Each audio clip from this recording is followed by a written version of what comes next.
Hello everyone.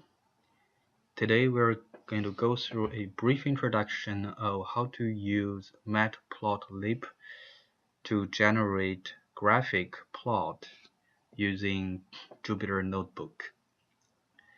First, we need to import the matplotlib, the pyplot as plt, that is the typical way we use that function, as well as using the numpy that we learned last time to create some numbers.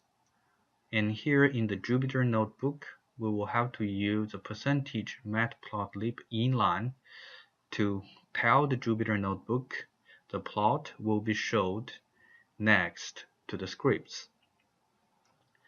So basically, to plot something, we're going to use the plt.plot function to plot if there are x and y, basically using x and y. If we only have x, then we're going to use only one variable here. So we're going to skip all the details and go directly to the example, and then you're going to review those details later. First, let's run this.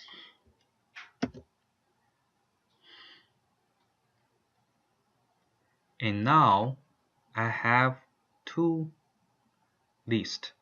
One is x, one is y, and there's another list called y2.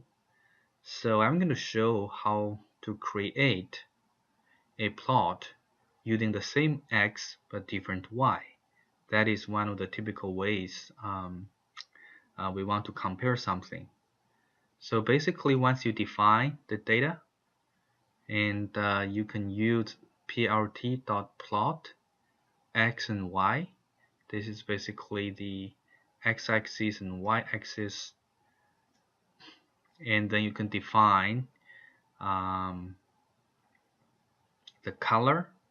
In this particular one, we're using the symbols. The color, the marker is basically what kind of symbol you want to use. Line style, if you put it none, basically it's only going to show the markers without lines. And you can also use the line style to be dashed. It's going to show a dashed line. So with a combination of the color, marker, line style, line width, marker size, etc., we can create all different kind of line plot or the scatter plot for x and y. Let's do it. Okay, it's going to actually reproduce what I just mentioned. So you can also plot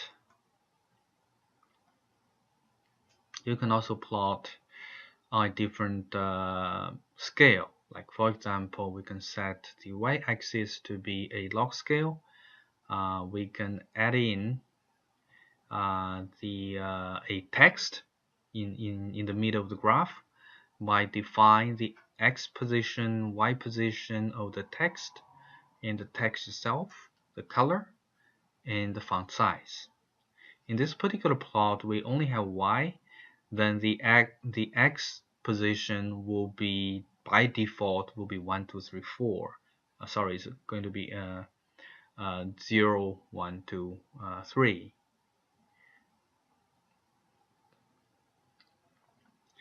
And in the next one, what we're going to show is we can add the x label, y-axis label, and title in the grid, and also set up the range of the x-axis and y-axis, as well as save the graph to a file by the following setup. So again, we first define two lists. One is actually using the AP arrange to generate a list of numbers from 0 to 2, with incremental of 0.01. As we're using 1 plus the np sign function to create some numbers. So the t and the s actually is going to have the same length, so we can plot the t and the s here using the plt plot function. And after that, we can set up what is the x-axis label, what is the y-axis label, and what is the title, and whether we want to show the grid or not, and also set up the range of the axis.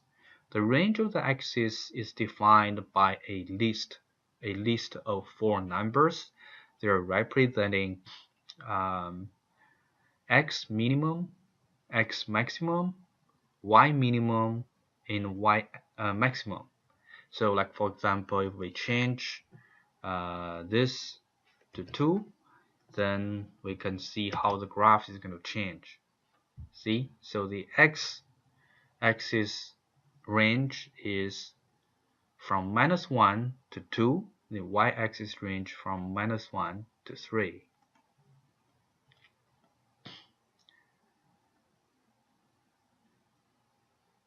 Okay, another example is actually very similar to the first one, but we add 2 more lines into one graph. So one plot with 2 lines, and we can also define what is x-axis label, y-axis label, etc. So when we plot, we are using a specific format. So x1, y1, we're using b dash, which means the b means blue color, and it is actually a continuous line. And for the second one, we're using G. This symbol here in dash, which means it's green, with a triangle as the symbol and with continuous lines. So there are some combinations you can use to define, as I mentioned at the beginning here. That is actually called what is the style for the lines and the symbols. It's actually a combination of the color, marker, line style, etc. can be using the style to do it. So there's a lot of flexibility when you define the styles of your plot. So okay, now let's come to the second part, which basically we're going to have multiple graphs which has I number rows, G number columns of total I times G figures. Those multiple graph figures can be created by using subplot. In this example, I'm going to actually show you how to do that, how to create 4 subgraphs in one figure. So first, we create x1, x2, x3, x4, and y1, y2, y3, y4. Basically, we're going to plot x1, y1, x2, y2, x3, y3, x4, y4. But to plot 4 separate graphs, we're going to need a subplot function. Instead of using plt.plot, now we're using plt.subplot. And then there are 3 arguments here, 2 and 2, which means for the subplot, we are going to have 2 rows and 2 columns in total of 4 graphs. And the 1, which means we are actually currently plotting the first subplot. And once we define the subplot, then all the rest that we learn about the plot actually can be used. Like we can plot x1, y1, and then what is the title, what is the x-axis label, and what is the y-axis label can be defined. So once we finish the first subplot, we move to the next one. So here we have the plt subplot 222, which means we're still using the 2 row 2 column subplot. Now we're plotting for subplot number 2. Similarly, there's for number 3 and number 4. After that, actually we can create a super title, which is basically the title for the for the entire figure. And we can also adjust the subplot margin of the top, bottom, left, right, and horizontal space and vertical space, etc., to adjust how the graph is going to look like. Let's plot that. Okay, here you can see that the horizontal space is fine, but the vertical space is actually a little bit tight. So to make the vertical space a little bit larger, we can actually change one of the parameters to make it a little bit better.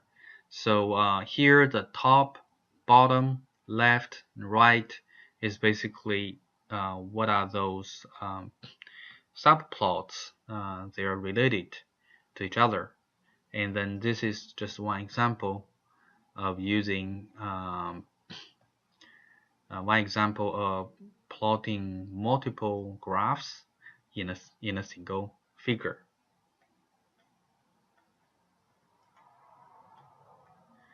And in all the above, the figure, whether it's a single figure or a figure with multiple subplot, the size of the figure is actually the default value, and we can actually change the figure properties by using the plt figure function here.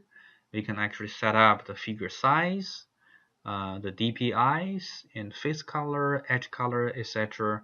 That anything that we can control from the figure's point of view. Like for example, by running that, we created a figure which is 10 by 6 instead of a rectangular one. We have instead of a square figure, now we have a rectangular figure. Histogram.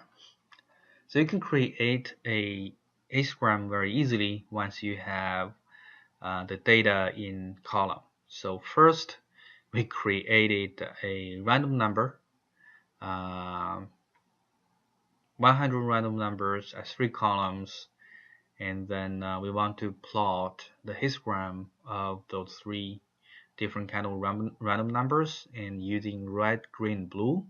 So we can use the plt's histogram hist function of x and number of bins, how we want to create the histogram for the data using different colors to create the histogram. If you want, you are curious to know what is within that particular matrix, it is actually 3 columns, and they are created as a random number from a normal distribution. So the blue, red, and green, they do show in the bell curve when we look at the histogram. Yeah, that's pretty much all I want to say about how to use matplotlib to create plots in your daily work. Thank you.